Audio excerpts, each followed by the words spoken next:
You turn up to perform your duty every single day. But they put it in writing that you have been deemed to have resigned, and therefore you have abandoned duty or some foolishness, some nonsense.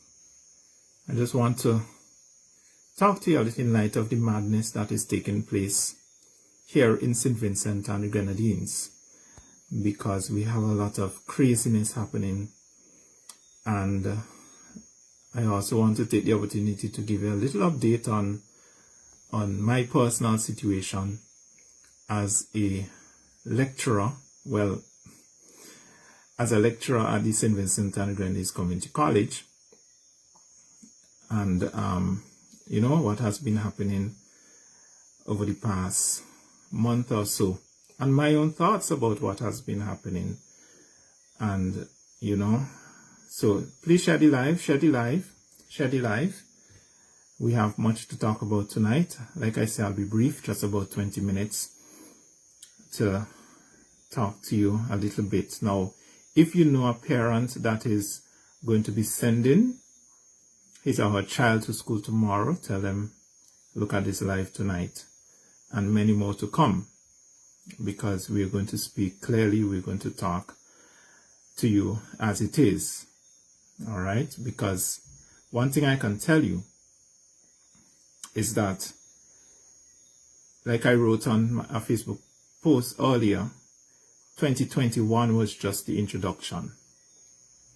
2021 was just the beginning.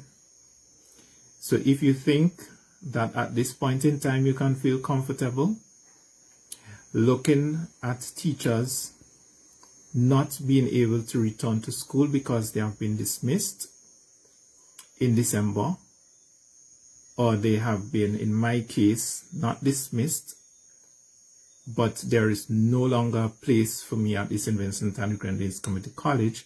And if you are parents sending your child to school and you somehow feel comfortable with that fact, then you have something coming. Because I can tell you one time, very early, that the government has asked for face-to-face instruction, and there's a strategic reason why they are doing that at this point in time. So if you think that this mandate will be limited to public servants and to teachers, you have something coming. And you should not feel comfortable. No parent should feel comfortable sending his or her child to school tomorrow with the thought that everything is normal. Tomorrow, which is January the 3rd, will not be a normal time. It is not a normal time in which we are living. And the fact is, in a very, to an extent, some of you are responsible to an extent for the state of affairs in this country. Because you sit down, and when we call upon you to open your mouths and to take a stand, you said nothing. You thought to yourself, for some reason or the other, it will never affect me. It will never get to the point where I will be called upon to make a decision. Well, let me tell you something. If you are a parent sending a child to school, you will be called upon to make a decision for that child. Because book it and show, the government will be asking and requiring, and I could go as far as to say demanding. I know it's coming. Those who are at the community college, it is coming for you too. The demands will come. In this very semester self, they have provided the resources, and I'm certain that you will be seeing tents being set up close to your place of school, your school, or your place of learning. Look for it, look out for it. And thinking somehow, oh well, these teachers, they decided they don't want the job anymore, so let them deal with that. What will begin to happen tomorrow, you realize the quality that has been lost. hard-working teachers, conscientious teachers, teachers with standards, decided they were not going to take this message. And you have some immature, inexperienced people who will be coming in to replace these teachers, who, to some extent, all they have is... You had a lot of interviews taking place over the past few weeks. This week on there in particular, a lot of interviews. People are busy trying to hire teachers in time for tomorrow. What quality will you be getting?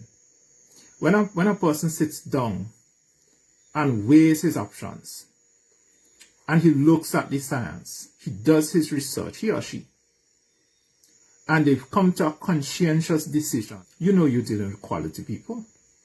You know you're dealing with people with a certain level of ethics, ethical standards at least. You know you're dealing with people who will care for your students, for your children. But here we have a situation where the government has decided to take these teachers out of the classroom, take them out of the classroom, choose based upon whether it be philosophical reasons or religious reasons or medical reasons, not interested in giving any exemptions whatsoever. But these teachers decided they cannot take that risk, and they have been taken out of the classroom. They have been taken out of the classroom. Today they are without salaries. They have been dismissed, although they work right up to the end of term.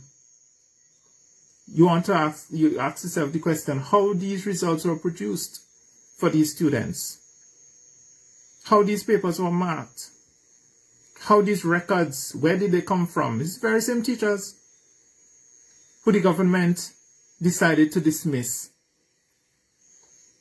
simply because these teachers decided not to take. All of those persons who decided to participate in that wickedness. And I'm talking about people who write letters to dismiss people, to tell them they have been deemed to have resigned, that you have to damage your mind to even try to understand that. How can you be deemed to have resigned if you turn up to work every single day? You turn up to perform your duty every single day. But they put it in writing that you have been deemed to have resigned, and therefore you have abandoned duty or some foolishness, some nonsense. They know it doesn't make sense. But they presented it on paper to get rid of teachers. That's what they did, write letters of dismissal. I haven't received mine yet. The community college legally cannot dismiss Shefflin Ballantyne, and they know that. They are not my employer, and they know that. They withheld my salary for the month of December. That is the most that they can do. And it's a case where since 2012, the community college wanted to get rid of Shefflin Ballantyne. I know that. And before I saw living documentation of that, I was told that by very reliable sources. Since 2012, let me tell you what was happening in 2012. That was about 3 years after the referendum, where we came out and we told the people to vote no in that referendum. We told them vote no because that constitutes, imagine, if this is what he's doing now, what he would have done, that was in 2009, you know, in 2009. And let me tell you something. What happened after that?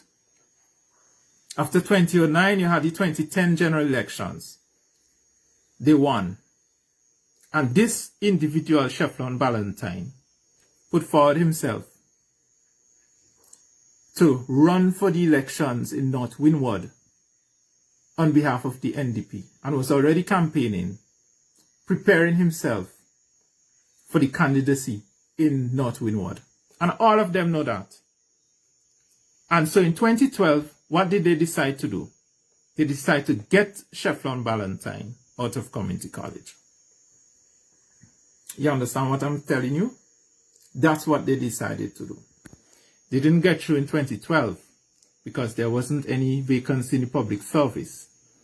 And so they decided to put me down a technical division coming from the Division of Arts, Sciences and General Studies with very little consultation.